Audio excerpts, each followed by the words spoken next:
வணக்கம் மக்களே. இப்போ நம்ம எங்கே இருக்கோம் அப்படின்னு சொல்லி பார்த்தீங்கன்னா பெரம்பூர் தொகுதியில் தான் இருக்கோம். பெரம்பூர் வந்து திமுகவோட கோட்டை அப்படி இப்படின்னு ஏகப்பட்ட பில்டப்லாம் கொடுத்துட்டு இருந்தாங்க. அந்த கோட்டையிலேயே ஓட்டையை போட்டு இன்னைக்கு மிகப்பெரிய ஒரு கோட்டையை ஒன்று கட்டி வச்சிருக்காங்க. நான் வந்து சும்மா ஒரு பஞ்சுக்காக தான் சொன்னேன். ஆனால் சிம்பிளாக ஒரு டிவிகேவோட எம்எல்ஏ ஆஃபீஸ் இருந்தாலும் உள்ள ஏகப்பட்ட வசதிகள் இருக்கு. அது என்ன மாதிரியான வசதிகள்லாம் வந்து உள்ள இருக்கு. இன்னொரு முக்கியமான ஒரு விஷயம், திருச்சியிலலாம் போய் நம்ம சிஎம் விஜய் அவர்கள் வந்துட்டு நன்றி சொன்னாங்களே, ஆனால் பெரம்பூர் மக்களை வந்து இன்னும் சந்திக்கவே இல்லையே அப்படின்னு சொல்லி எல்லாருமே வந்துட்டு ரொம்பவே எதிர்பார்த்துக்கிட்டு இருந்தாங்க. அந்த எதிர்பார்ப்புக்காக தான் இப்போ நம்ம சிஎம் விஜய் அவர்கள் என்ன பண்ணிருக்காங்கன்னா, இந்த டிவிகே எம்எல்ஏ ஆபீஸை வந்துட்டு அதுக்கான வேலைப்பாடு அப்படிங்கிறது இங்க வந்து ரொம்பவே தீவிரமா நடந்துகிட்டு இருக்கு. மக்களை சந்திக்கிறதுக்காக, மக்களோட பிரச்சனைகள் கொடுக்கிற மனுவா இருக்கட்டும், இல்ல மக்களை சந்திக்கிறதுக்காக தான் இந்த ஒரு விஷயத்த வந்து இவங்க பண்ணிட்டு இருக்காங்க. உள்ள என்ன மாதிரியான விஷயங்கள்லாம் இருக்கு அப்படிங்கிறத பத்தி தான் நம்ம வந்து முழுசா பார்க்க போறோம். சோ உள்ள போய் பார்க்கலாமா?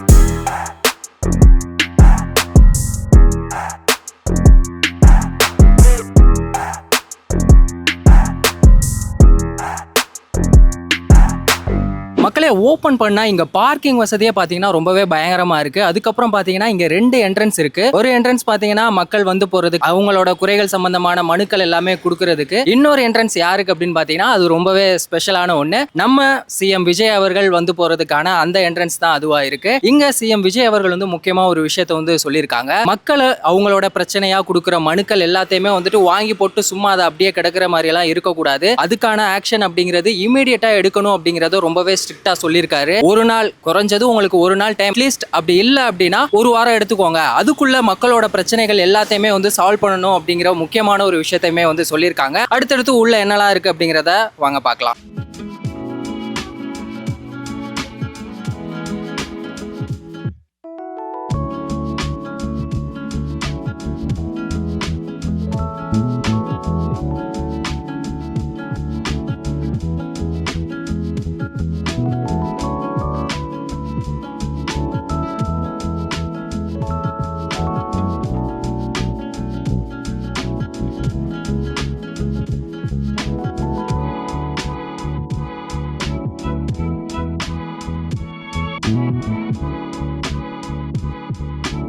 மக்களே, வேலையெல்லாம் பார்த்தீங்கன்னா ரொம்பவே தீவிரமாக நடந்துகிட்டு இருக்கு. இதுதான் வந்து நம்ம என்ட்ரானோன்னா இருக்க ஃபர்ஸ்ட் ரூம். இந்த ரூமே பார்த்தீங்கன்னா ரொம்பவே ஸ்பேசியஸாக இருக்கு. இந்த ரூம்ல தான் முக்கியமான சிஸ்டமாக இருக்கட்டும், இல்லை டாக்குமெண்ட்ஸ் ஃபைல்ஸ் எல்லாமே வைக்கிறதுக்கான ஒரு ரூமாக இருக்கும் அப்படின்னு சொல்கிறாங்க. இந்த மாதிரியே இன்னுமே 2 ரூம் இருக்கு. அது மட்டும் இல்லாமல் முக்கியமான ஒரு விஷயத்தை பற்றி தான் நம்ம பார்க்க போகிறோம். அந்த ரூம் என்ன அப்படிங்கிறத வாங்க பார்ப்போம். மக்களே, இந்த ரூம் பார்த்தீங்களா, பார்க்குறதுக்கே வந்து ரொம்பவே ஸ்பேசியஸாக இருக்குது. எவ்வளோ பெருசாக இருக்குது பார்த்தீங்களா. இது யாருக்காக அப்படின்னு சொல்லி பார்த்தீங்கன்னா நமக்காக தான். மக்கள் வந்து அவங்களோட குறைகளை சொல்கிறதுக்கான மனுவெல்லாம் எடுத்துகிட்டு வருவாங்கல்ல, அவங்க வெயிட் பண்ணுறதுக்கான ரூம் தான் இது அப்படின்னு வந்து சொல்கிறாங்க. இன்னொரு விஷயம் என்ன அப்படின்னு பார்த்தீங்கன்னா, முக்கியமான விஷயங்களை பற்றி பேசுகிறது, இந்த முக்கியமான மீட்டிங் எல்லாமே வந்து இங்கே தான் நடக்கும் அப்படிங்கிற மாதிரியும் வந்து சொல்லிக்கிட்டு இருக்காங்க.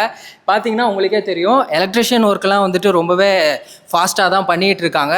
மோஸ்ட்லி எல்லா ஒர்க்குமே வந்து இங்கே ரொம்பவே ஸ்பீடாக தான் போயிட்டுருக்கு. இன்னொரு முக்கியமான ஒரு ரூமுக்கு போகிறோம், வாங்க போகலாம். இது பார்த்தாலே உங்களுக்கே தெரியும் இந்த ரூம் யாருக்காக இருக்கும் அப்படின்னு சொல்லிட்டு. நாங்களுமே வெளியில் கேட்ட வரைக்குமே எல்லாருமே சொன்னது என்ன அப்படின்னு சொல்லி பார்த்தீங்கன்னா, நம்ம சிஎம் விஜய் அவர்கள் வந்துட்டு இருக்கிறதுக்கான ரூம் தான் வந்து இந்த ரூம் அப்படின்னு சொல்லியிருக்காங்க. இந்த ரூமுமே பார்த்தீங்கன்னா சென்ட்ரு பிளேஸில் ரொம்பவே அழகான ஒரு விஷயமா இருக்குது. இது என்னடா அது, உள்ள பாத்ரூமே பார்த்தீங்கன்னா ரொம்பவே நீட் அண்ட் கிளீனாக தான் இருக்குது. மக்களே, நம்ம ஸ்டார்டிங்கில் ஒரு ரூம் பார்த்தோம்ல, அதே மாதிரியே இன்னொரு ரூம் ஒன்று இருக்குது. அங்கே என்ன மாதிரியான வசதிகள் இருக்குது அப்படிங்கிறத தான் இப்போ நம்ம பார்க்க போகிறோம். இங்கே பார்த்தீங்களா, மேலே ஒரு ஸ்டெப் ஒன்று போகுது. சரி, மொட்டை மாடலில் என்னலாம் இருக்குது அப்படிங்கிறத பார்க்குறதுக்கு முன்னாடி அந்த ரூமில் என்ன இருக்குது அப்படிங்கிறத தான் இப்போ நம்ம பார்க்க போகிறோம். மக்களே, பார்த்தீங்களா, இந்த ரூமுமே பார்த்தீங்கன்னா உங்களுக்கு ரொம்பவே ஸ்பேசியஸாக இருக்குது. இங்கே வந்து ஸ்டாஃப்ஸ் எல்லாமே இருக்கிறதுக்கான ஒரு ரூமாக இது இருக்கும் அப்படின்னு வந்து சொல்லியிருக்காங்க. மக்கள் அவங்களோட பிரச்சனைகள் சம்மந்தமான மனுக்கள் எல்லாத்தையுமே வந்துட்டு இங்கே தான் கலெக்ட் பண்ணுறதுக்கான ஒரு ரூமாக இருக்கும் அப்படின்னு வந்து சொல்கிறாங்க. இதை நீங்கள் கவனிச்சிங்களா, நம்ம ஸ்டார்டிங்லேயே சொல்லியிருப்போம், இந்த ரூமோட என்ட்ரன்ஸ் வந்து 2 இருக்குது. அதில் நம்ம சிஎம் விஜய் அவர்கள் வர்றதுக்கான என்ட்ரன்ஸ் வந்து இதுதான் அப்படின்னு வந்து சொல்லியிருக்காங்க. ஸோ வாங்க அடுத்து எங்கே போகிறோம் அப்படின்னு உங்கள் எல்லாருக்குமே தெரியும். ஃபைனலாக நம்ம மொட்டை மாடிக்கு தான் போக போகிறோம். அங்கே என்ன மாதிரியான வசதிகள்லாம் இருக்குது அப்படிங்கிறத தான் நம்ம பார்க்க போகிறோம். ஸோ வாங்க மொட்டை மாடிக்கு போகலாம்.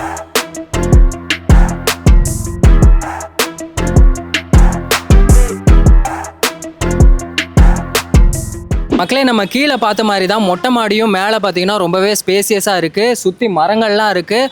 ரொம்ப சூப்பராக இருக்குது. அதுவும் மட்டும் இல்லாமல் ரொம்ப காத்தோட்டமாக இருக்குது. இன்னொரு முக்கியமான ஒரு விஷயம், மக்களாகிய நமக்கு பார்த்தீங்கன்னா கீழே பாத்ரூம் வசதிகள் இந்த மாதிரி நிறைய விஷயங்கள் வந்து இருக்குது. இது வந்து பார்க்குறதுக்கு ரொம்ப பிரம்மாண்டமாலாம் இல்லை. ஆனால் ரொம்ப சிம்பிளாக இருந்தாலும் உள்ள எல்லா வசதிகளுமே வந்துட்டு ரொம்பவே சூப்பராக இருக்குது. நம்ம சிஎம் முதலமைச்சர் அவர்களுமே என்ன சொல்லியிருக்காங்க அப்படின்னா, நீங்கள் வந்துட்டு ரொம்ப பிரம்மாண்டமாலாம் இதை வந்து கட்ட வேணாம், ரொம்ப சிம்பிளாக இருக்கணும் ஆனால் சிறப்பாக இருக்கணும் அப்படிங்கிற மாதிரியான விஷயங்களை தான் வந்து சொல்லியிருக்காரு. மனுஷன் எவ்வளவு சிம்பிளா இருப்பாரோ அந்த மாதிரி தான் இந்த டிவிகே எம்எல்ஏ ஆபீஸுமே பார்க்கிறதுக்கு ரொம்ப சிம்பிளா இருக்கு. ஆனா நிறைய வசதிகள் இருக்கு. இதுக்கப்புறமா மக்கள் யாருமே கவலைப்படுறதுக்கான தேவைகள் எதுவுமே இருக்காது அப்படின்னு சொல்லி நினைக்கிறேன். ஏன்னா உங்களுடைய குறைகள் எதுவா இருந்தாலும் சரி, உங்களோட பிரச்சனைகள் எதுவா இருந்தாலும் சரி, நீங்க வந்து டைரக்டா இங்க வந்து மனு கொடுக்கலாம். அது சம்பந்தமான எல்லா நடவடிக்கைகளுமே வந்து இங்க எடுக்க போறாங்க. இதுக்கப்புறமா இங்க இருக்க பெரம்பூர் தொகுதி மக்களோட பிரச்சனைகளுக்கான தீர்வுகள் அப்படிங்கிறது கண்டிப்பா கிடைக்கும். அதுக்காக தான் வந்து இங்க இந்த டிவிகே எம்எல்ஏ ஆபீஸ் அப்படிங்கறத வந்து புதுப்பிச்சிருக்காங்க. இன்னொரு முக்கியமான ஒரு விஷயம், திருச்சியிலலாம் நம்ம சிஎம் விஜய் அவர்கள் போய் நன்றி எல்லாம் சொல்றாங்களே,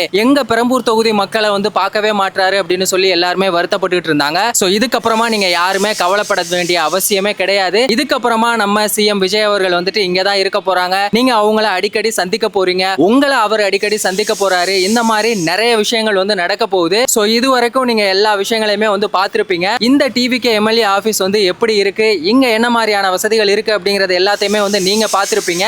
சோ இத பத்தி நீங்க என்ன நினைக்கிறீங்க அப்படிங்கறத மறக்காம கமெண்ட் செக்ஷன்ல சொல்லுங்க.